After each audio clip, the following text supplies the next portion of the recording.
The Ain el Hilweh refugee camp near the southern Lebanese city of Sidon is the largest Palestinian refugee camp inside Lebanon. According to the UN, nearly 55,000 refugees live there. It's one of 12 Palestinian camps in Lebanon. It was established in 1948 after the creation of Israel. But in recent years, there's been fighting among rival Palestinian factions in the densely populated camp. After a 1969 agreement between Lebanon and the PLO, the Lebanese army has generally avoided entering Palestinian camps. Rami Khouri is a Palestinian journalist and researcher at the Director of Global Engagement at the American University in Beirut. He joins us now from Boston. Good to have you with us. So first of all, take us through what started the trouble on Saturday. Thank you, Sammy. What started the trouble is something that has happened for decades throughout these camps, which is a local Islamist militant group has a quarrel with Fatah. Either it's a territorial quarrel or personal quarrel or revenge killing. And one of the leaders of the Islamist group, known as Shabab al-Muslimin, or the Muslim youth, a pretty not very well-known group, but one of many of these small groups. The leader was injured. They then went and shot the head of Fatah and killed him, and others were injured. And then they opened up against each other to get either revenge or just to maintain their ground. But I can tell you, Sammy, I've been in Lebanon, in and out, since 1972. And for 50 years, I've watched this scenario play out in Tell el-Za'atar, in Ain el Hilweh, in Nahr al-Barid, all over the country. There's, I think, 15 official and unofficial camps. And this kind of tension recurs not annually, but regularly.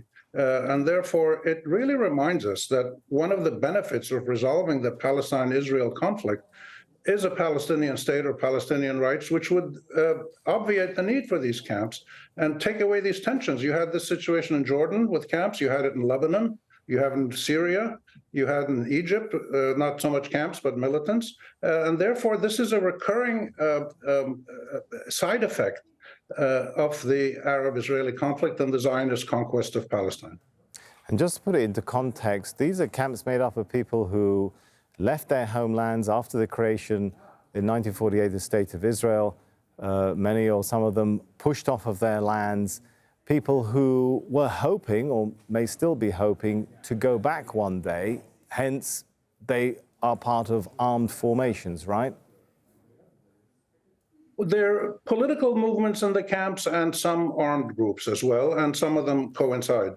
These are camps that started in 1948, and when they started, there was 5, 7, 10,000 people in the camp. Now, Ain el Hilweh has over 50,000, and the others are pretty big as well, and they keep growing. The problem is not only that the population grows through natural birth, but you have Palestinians refugees from other countries that come into Lebanon. And Lebanon is not a difficult country for people to enter, unfortunately. The borders are pretty porous.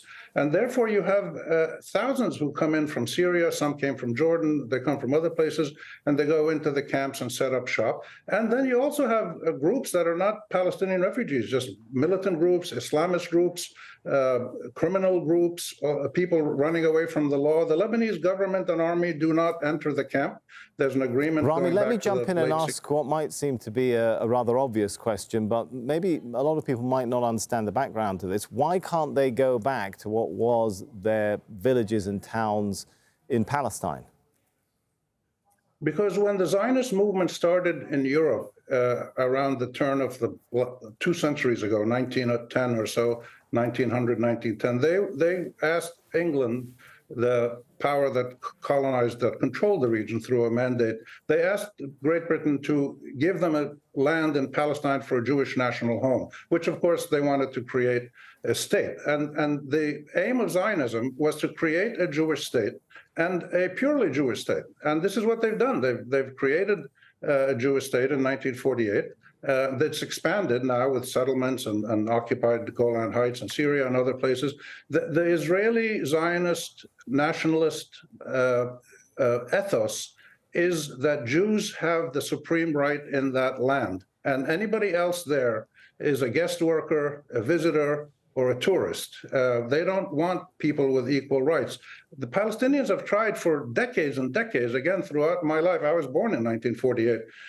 We've tried to negotiate either one big country with the Jews, Muslims, Christians, and anybody else who's there peacefully, equal rights, or two states, a Palestinian state in the West Bank and Gaza. The Israelis are not interested in anything other than the perpetual supremacy of Zionist Jewish rule. All right, we'll have to leave it there. Thank you so much, Rami Khouri.